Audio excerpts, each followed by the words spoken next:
तो चलिए बिना किसी देरी के इस दिलचस्प एक्सप्लेनर में गोता लगाते हैं। आज हम जानेंगे कि कैसे शहरों की भागदौड़ के बीच बिना बहुत सारा समय खर्च किए एक छोटी सी बालकनी या बरामदे को भी रंगों और खुशबू के एक शानदार विस्फोट में बदला जा सकता है। अक्सर इन कंक्रीट के जंगलों में प्रकृति के करीब जाने का मन तो बहुत करता है, लेकिन समय की कमी सबसे बड़ी रुकावट बन जाती है। सवाल ये उठता है कि क्या सच में इतनी व्यस्त दिनचर्या और भयंकर उष्णकटिबंधीय गर्मी के बीच एक हरा भरा अर्बन गार्डन बनाना मुमकिन है? अपार्टमेंट्स में रहने वाले व्यस्त प्रोफेशनल्स को अक्सर लगता है कि हरियाली उगाना पहुंच से बाहर है। चिलचिलाती धूप, जगह की कमी और ऑफिस का काम, ये सब मिलकर गार्डनिंग को एक फुल टाइम जॉब जैसा बना देते हैं। लेकिन अगर अप्रोच सही हो तो पूरा का पूरा नजरिया ही बदल जाता है। और यही एंट्री होती है लेजी गार्डनिंग की। सुनने में थोड़ा अजीब लग सकता है, लेकिन ये गार्डनिंग की घबराहट दूर करने का एकदम अचूक इलाज है।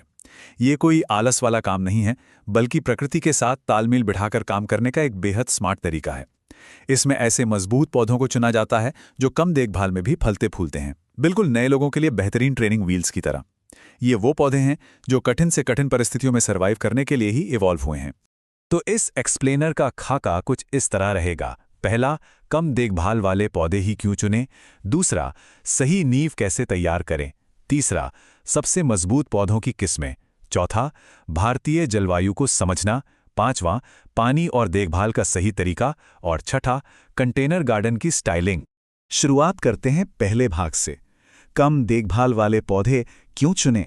तो सबसे अहम बात यह है कि इन मजबूत पौधों को चुनने से शुरुआत में ही एक शानदार सफलता का एहसास होता है, और जाहिर है कीमती समय और ऊर्जा की भी बचत होती है। कंटेनर्स का फायदा यह है कि पौधों को तेज धूप या भारी बारिश से बचाकर कहीं भी रखा जा सकता है। और सबसे अच्छी बात, अगर कभी कभार पानी देना छूट भी जाए तो ये पौधे तुरंत मुरझाते नहीं हैं। साथ ही बिना किसी खास मेहनत के जब बालकनी में खिले हुए फूल दिखते हैं तो सच मानिए दिन भर का सारा स्ट्रेस गायब हो जाता है। अब आते हैं दूसरे भाग पर, सही नींव तैयार करना। पौधे चाहे जितने भी मजबूत क्यों ना हो, कंटेनर गार्डनिंग में उनके लिए मिट्टी और गमला ही उनकी पूरी दुनिया होते हैं। अब गमलों की बात करें तो भारत की भीषण गर्मी से निपटने के लिए पारंपरिक टेराकोटा यानी मिट्टी के गमले ही सबसे बेहतरीन माने जाते हैं। ये बहुत ही प्राकृतिक तरीके से नमी और तापमान को कंट्रोल करते हैं। इसके विपरीत प्लास्टिक के गमले तेज धूप में जड़ों को बुरी तरह पका सकते हैं, और सिरेमिक, वो दिखने में सुंदर जरूर होते हैं, लेकिन उनमें हवा का प्रवाह काफी कम होता है। अब मिट्टी की बात करें तो कभी भी सिर्फ सादी जमी हुई बगीचे की मिट्टी का इस्तेमाल नहीं करना चाहिए। इससे जड़ों का दम घुट सकता है। इसके बजाय एक हल्की और हवादार मिट्टी के लिए एक गोल्ड स्टैंडर्ड रेसिपी को अपनाना ज्यादा सही है। इसमें 30% बगीचे की मिट्टी, 30% कोकोपीट, 30% वर्मी कंपोस्ट और 10% रेत या परलाइट होना चाहिए। कोकोपीट वजन को हल्का रखता है, और हाँ, मुट्ठी भर नीम खली का पाउडर मिलाना एक अचूक प्राकृतिक उपाय है जिससे जड़ें सड़ने से बची रहती हैं। चलिए बढ़ते हैं तीसरे भाग की तरफ, सबसे मजबूत पौधों की किस्में। अब ये सबसे रोमांचक हिस्सा है।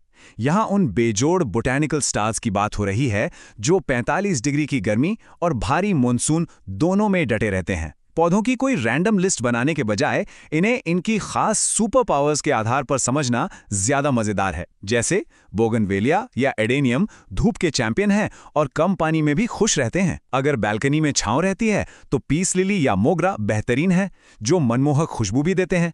और सदाबहार या गुड़हल जैसे पौधे तो हाई ह्यूमिडिटी में भी बड़े बड़े फूल देते हैं। मतलब घर के हर कोने के लिए कोई ना कोई परफेक्ट पौधा मौजूद है। चौथा भाग, भारतीय जलवायु क्षेत्रों को समझना। भारत में अलग अलग जगहों का मौसम एक विलन की तरह काम कर सकता है, जिससे इन मजबूत पौधों को हराना होता है। लेकिन थोड़ी सी जागरूकता से सब मुमकिन है। अगर तटीय इलाकों जैसी भारी नमी है तो बस पौधों के बीच थोड़ी दूरी रखना फायदेमंद रहता है, ताकि हवा का फ्लो बना रहे। उत्तर या पश्चिम भारत की झुलसाने वाली गर्मी में दोपहर के वक्त ग्रीन नेट का इस्तेमाल एक गेम चेंजर साबित होता है। और मानसून में तो बस ये पक्का करना है कि गमलों के ड्रेनेज होल पूरी तरह से खुले हों, ताकि ज्यादा पानी जड़ों को सड़ाए नहीं। अब आते हैं पांचवें भाग पर, पानी और देखभाल का सही तरीका। गार्डनिंग की शुरुआत करने वाले अक्सर एक बहुत बड़ी गलती करते हैं, पौधों को जरूरत से ज्यादा पानी देना। इसीलिए फिंगर टेस्ट की तकनीक किसी जादू से कम नहीं है। बस एक उंगली को गमले की मिट्टी में 1 इंच गहराई तक डालना है। अगर मिट्टी नम या चिपचिपी लगे तो तुरंत रुक जाना चाहिए, पानी बिल्कुल नहीं देना है। लेकिन अगर ये पूरी तरह सूखी और भुरभुरी लगे तो पौधे को तब तक गहराई से पानी देना चाहिए जब तक कि पानी नीचे से बाहर ना आ जाए। थोड़ा थोड़ा पानी देने के बजाय एक बार में गहराई से पानी देना जड़ों को मजबूत बनाता है। और सबसे कमाल का आंकड़ा ये है कि सिर्फ इस एक साधारण से फिंगर टेस्ट को करने से उन 90% पौधों की जान बचाई जा सकती है जो अक्सर अत्यधिक देखभाल और जरूरत से ज्यादा पानी देने के कारण मारे जाते हैं। है ना हैरान करने वाली बात। पोषण की बात करें तो इसके लिए किसी भारी भरकम केमिकल की जरूरत नहीं है। भारी रसायन अक्सर जड़ों को जला देते हैं। इसके बजाय रसोई के कचरे और वर्मी कंपोस्ट से बनी साधारण जैविक डाइट कमाल का काम करती हैं। हर 2 महीने में बस 2 मुट्ठी वर्मी कंपोस्ट या फिर केले के छिलके का पानी, ये सब पौधों को धीरे धीरे पोषण देते हैं, जिससे उनके चमकीले रंग बिना किसी नुकसान के हमेशा खिलते रहते हैं। अब कीड़ों से निपटना भी उतना ही आसान है। मिलीबग्स या स्पाइडर माइट्स जैसे कीटों के लिए जहरीले रसायनों की बिल्कुल भी जरूरत नहीं है। 5 मिलीलीटर नीम का तेल और थोड़ा सा डिश सोप पानी में मिलाकर हर 15 दिन में स्प्रे करना एक बहुत ही शक्तिशाली और जैविक समाधान है। और एक मजेदार टिप, मिट्टी पर थोड़ी सी हल्दी या दालचीनी छिड़कने से चींटियां और फंगस अपने आप दूर रहते हैं। और अब छठा और आखिरी भाग, कंटेनर गार्डन की स्टाइलिंग। ये वो स्टेप है जहां गमलों का एक साधारण सा कलेक्शन एक बेहद खूबसूरत लाइफस्टाइल एस्थेटिक में बदल जाता है। छोटी बालकनी होने पर भी कोई बात नहीं, प्लांट स्टैंड या लकड़ी के क्रेट्स का उपयोग करके अलग अलग ऊंचाइयों के साथ खेला जा सकता है। हैंगिंग प्लांटर्स का इस्तेमाल करके वर्टिकल स्पेस को सजाया जा सकता है। इससे एक बहुत ही छोटी जगह भी एक घने और बहुआयामी लैंडस्केप का रूप ले लेती है। पौधों को एक साथ ग्रुप में रखने से जो नमी वाला माइक्रोक्लाइमेट बनता है वो पानी के वाष्पीकरण को भी काफी कम करता है। रंगों का सही तालमेल गार्डन में एक अलग ही ग्रेस ले आता है। उदाहरण के लिए एक मून गार्डन थीम में सफेद विंका, सफेद गुड़हल और मोगरा रात के समय चमकते हैं और एक दिव्य खुशबू बिखेरते हैं। वहीं दूसरी तरफ ट्रॉपिकल फिएस्टा थीम में चमकीले नारंगी, गेंदे, गुलाबी बोगनवेलिया और लाल एक्सोरा मिलकर एक बहुत ही हाई एनर्जी वाली जगह बनाते हैं। ये पूरी तरह से इस बात पे निर्भर करता है कि कैसा माहौल चाहिए। सबसे जरूरी बात, शुरुआत हमेशा छोटी करनी चाहिए। केवल 2 या 3 मजबूत प्रजातियों से शुरू करके देखा जा सकता है कि वे बालकनी की रोशनी पर कैसी प्रतिक्रिया देते हैं। इसके लिए किसी भारी भरकम बजट या बॉटनी की डिग्री की बिल्कुल भी आवश्यकता नहीं है। जैसे जैसे पौधे बढ़ते हैं वैसे वैसे आत्मविश्वास भी बढ़ता है। ये वाकई सीखने की एक बहुत ही आनंददायक यात्रा है। एक बहुत ही सटीक बात कही गई है कि शहरी भारत के शोर और धूल के बावजूद एक बालकनी शांति का अभयारण्य बन सकती है, पृथ्वी के साथ फिर से जुड़ने की एक जगह।